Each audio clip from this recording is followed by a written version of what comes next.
ECR TV நேயர்களுக்கு வணக்கம். வங்கக்கடலில் நிலை கொண்டுள்ள திட்வா புயல் சென்னைக்கு தெற்கே 250 கிலோமீட்டர் தொலைவில் உள்ளதாக இந்திய வானிலை ஆய்வு மையம் தெரிவித்துள்ளது. இந்த புயல் இன்று மாலை தமிழ்நாடு, புதுச்சேரி கடற்கரையில் 25 கிலோமீட்டர் அளவுக்கு நெருங்கும் என்றும் தெரிவிக்கப்பட்டுள்ளது. இதுகுறித்து வானிலை ஆய்வு மையம் வெளியிட்டுள்ள அறிக்கையில், இன்று அதிகாலை நிலவரப்படி நாகப்பட்டினம் வேதாரண்யத்திற்கு வடகிழக்கே 120 கிலோமீட்டர் தொலைவிலும், புதுச்சேரிக்கு தென்கிழக்கே 130 கிலோமீட்டர் தொலைவிலும், சென்னைக்கு தெற்கு தென்கிழக்கே 220 கிலோமீட்டர் தொலைவிலும் திட்வா புயல் நிலை கொண்டுள்ளதாக குறிப்பிடப்பட்டுள்ளது. இந்த புயல் தொடர்ந்து வடக்கு நோக்கி நகர்ந்து இன்று நண்பகல் தமிழ்நாடு, புதுச்சேரி கடற்கரைக்கு 70 கிலோமீட்டர் தொலைவிலும், மாலை 30 கிலோமீட்டர் தொலைவிலும் தென்மேற்கு வங்கக்கடலில் நிலை கொண்டிருக்கும் என தெரிவிக்கப்பட்டுள்ளது. திட்வா புயல் காரணமாக தமிழ்நாடு, புதுச்சேரி மற்றும் காரைக்கால் பகுதிகளில் ஓரிரு இடங்களில் இடி மின்னலுடன் கூடிய லேசானது முதல் மிதமான மழை பெய்யக்கூடும் என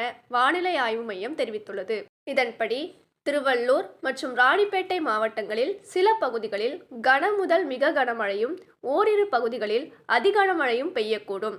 தொடர்ந்து காஞ்சிபுரம், சென்னை, செங்கல்பட்டு, வேலூர், திருப்பத்தூர், கிருஷ்ணகிரி, தருமபுரி, திருவண்ணாமலை, விழுப்புரம் மாவட்டங்களில் ஓரிரு இடங்களில் கன முதல் மிக கனமழை பெய்யக்கூடும் என்றும், சேலம், கள்ளக்குறிச்சி, கடலூர் மற்றும் புதுச்சேரியில் ஓரிரு இடங்களில் கனமழையும் பெய்யக்கூடும் என்றும் வானிலை ஆய்வு தொடர்ந்து வட தமிழகத்தின் கடலோர மாவட்டங்களிலும், புதுச்சேரியிலும் பலத்த தரைக்காற்று மணிக்கு 60 முதல் 70 கிலோமீட்டர் வேகத்திலும், இடையிடையே 80 கிலோமீட்டர் வேகத்திலும் வீசக்கூடும் என்று குறிப்பிடப்பட்டுள்ளது. தென்மேற்கு வங்கக்கடல், மன்னார் வளைகுடா, குமரிக்கடல், தமிழ்நாடு மற்றும் புதுச்சேரி கடலோர பகுதிகளில் வீசி வரும் சூறாவளி காற்று மணிக்கு 70 முதல் 80 கிலோமீட்டர் வேகத்திலும், இடையிடையே 90 கிலோமீட்டர் வேகத்திலும் வீசக்கூடும் என்பதால் மேற்கண்ட இடங்களில் மீனவர்கள் யாரும் கடலுக்கு மீன்பிடிக்க செல்ல வேண்டாம் என்று அறிவுறுத்தப்பட்டுள்ளது. இத்துடன் இந்த வீடியோ நிறைவடைகிறது. இந்த வீடியோ உங்களுக்கு பிடிச்சிருந்துச்சுன்னா லைக், ஷேர், கமெண்ட் பண்ணுங்க.